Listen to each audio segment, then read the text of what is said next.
Hold a glass of tap water up to the light. You assume it got safe the way good things are supposed to. Proposed, debated, voted on, announced. It didn't.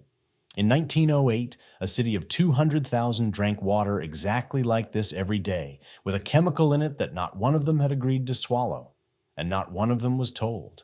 The man who put it there asked no one's permission. He had a court order, a barrel of white powder a whole city would have called poison, a plant he would build in 99 days, and a wager that the poison was the safest thing those people had ever drunk. 40 million gallons a day. A dose so small, a fraction of a single part per million, that you could not taste it, could not see it, could not smell it. One drop of dye loosed into an entire swimming pool, yet reaching every far corner still strong enough to kill. And while the city downstream filled its kettles, the physician who ordered it walked toward a courtroom to answer for a plant that was already, quietly, running. So what did he actually put in the water? Why would a doctor gamble his whole career dosing strangers who never agreed to it? And did the man who bet a city's health on bleaching powder win? Or was he proved right for reasons even he never fully grasped? John Leal had watched a man die slowly from a glass of water. His father, a soldier, swallowed something tainted in a Civil War camp, dysentery, the kind that seeps up through a fouled supply, and it took him the better part of 2 decades to die of it, by inches. Leal grew up to become a physician, and then the sanitary advisor to a private water company, which meant he spent his working life staring at an enemy no one could see. This was never abstract for him. What killed his father was that same enemy waiting in the reservoir, and he had learned, across a career, that you cannot boil a whole city's water for it, and you cannot see it coming. What can a clear glass of water actually hide? Typhoid, cholera, dysentery. None of them announce themselves in a reservoir. They ride it, invisible, turning the entire supply into a single shared bloodstream. Foul at once, upstream, and you've poured the same dose onto every table in town at the same instant. The water that filled the cemeteries looked flawless. Jersey City had sued its own water company. The supply contract promised water that was pure and wholesome. The city argued the Boonton Reservoir fell short of that promise. And in May of 1908, the Vice-Chancellor Frederick Stevens found that it did, 2 or 3 times a year, handing the company a brutal choice. Build a vast system of sewers up in the watershed at a cost that could break it, or devise, in the judge's deliberately broad wording, other plans or devices to make the water clean. The door was left ajar on purpose. Leal walked through it. The device he chose was not the greenish gas people pictured when they heard the word chlorine. It was chloride of lime, bleaching powder, calcium hypochlorite, the same white grit used to scour laundry and scrub hospital floors. How does a cheap laundry powder kill what lives, unseen, in a city's water? Dissolved in water, it releases a trace of chlorine that shreds the machinery of bacteria from the inside. A single pinch could disinfect a barrelful. The whole problem was the pinch. Chlorine was the reek of industrial accidents and the sting of bleach that could scald a throat, and a strong enough dose really could kill. The fear made sense. To tell a mother her family's water now carried it, on the say-so of the very company she was suing, would have sounded less like protection than like a threat. Leal understood exactly how the word would land, and that is the gamble he swallowed on everyone's behalf. How do you meter a spoonful of poison into a reservoir that feeds a city? Not by hand. The machine that did it belonged to someone the legend usually forgets. On June 19, 1908, Leal hired George Warren Fuller, the finest sanitary engineer of the age, and told him to build a feeding plant and to build it fast. Leal supplied the concept, the decision, and the career-ending risk. Fuller supplied the machine. Fuller's answer was gravity and arithmetic. A strong solution of the bleaching powder mixed at the Boonton Gatehouse fed downward through a single carefully calibrated hole so that a steady, unglamorous trickle metered itself into the 40 million gallons sliding past each day.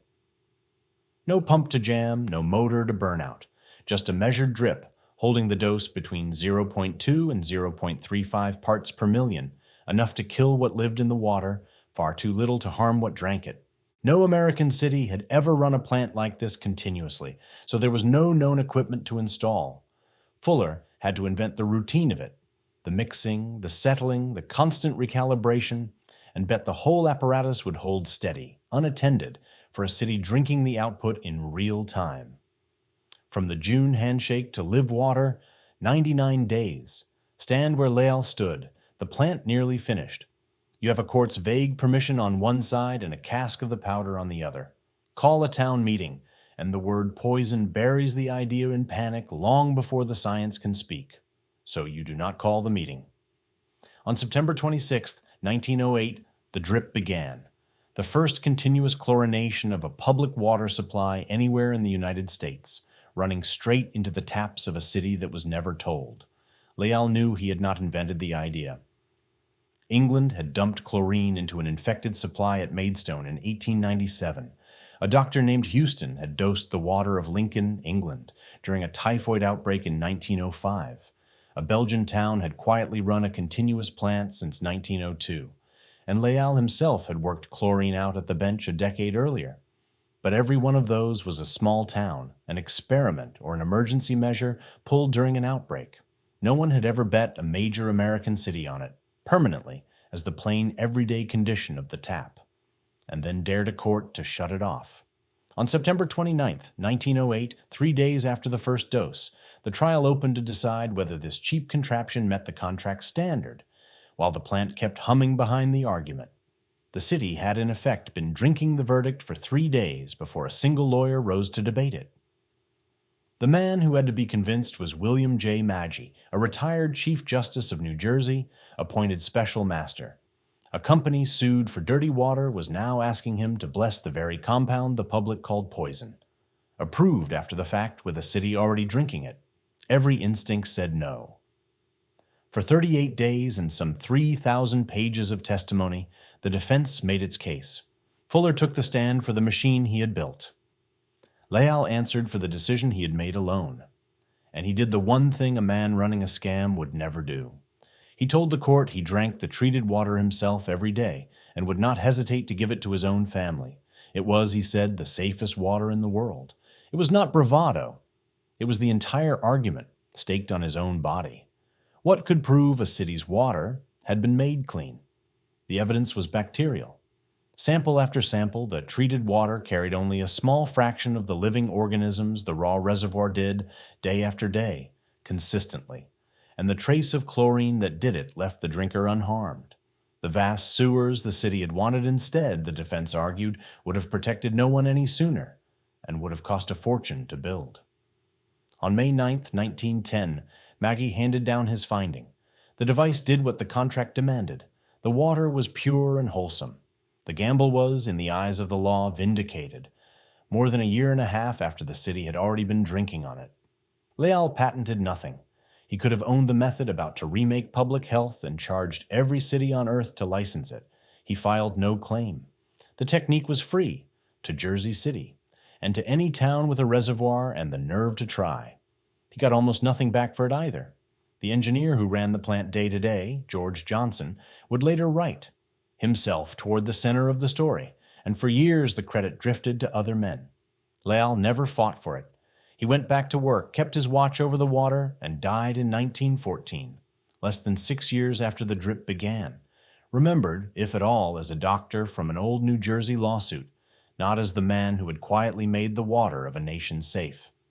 By 1914, more than 21 million Americans were drinking chlorinated water. By 1918, around 33 million people across more than 1,000 North American cities. A quiet drip at one New Jersey gatehouse had become the default condition of a nation's tap.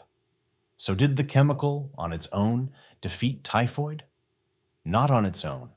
And this is where Leal was proved right for a reason even he could never have measured. When economists Cutler and Miller later pulled the numbers apart, clean water turned out to explain about half of the entire fall in urban death in that era and 3/4 of the drop in infant deaths. But it was filtration, straining the water through beds of sand, that carried the measurable retreat of typhoid. Chlorination's own signal was too faint for their data to find at all. The two were doing the same job. The reason was cost. Filtration was expensive. Great sand basins, heavy capital, long years to build. Chlorination was a barrel of powder and a calibrated hole. That was Leal's real gift, the cheap, patent-free step that let the whole country close the gap almost at once. Filtration could clean a single reservoir. Chlorination made clean water something an ordinary town could afford.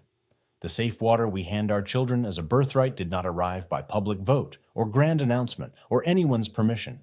It arrived because one physician, haunted by the way his father died, dosed a city that had no say in it, staked his career on a single loose line in a court order, and then gave the whole answer away for nothing. The poison in the glass was the rescue. We only had to drink it before anyone thought to ask us. This story stayed buried for most of a century, until a water engineer named Michael McGuire dug it back out of the old trial records.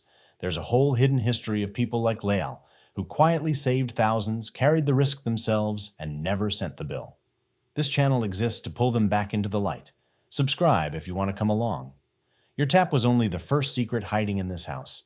Somewhere close by is a chemist who proved a food on your table was poisoning people by feeding volunteers poison on purpose. But that is a story for another day.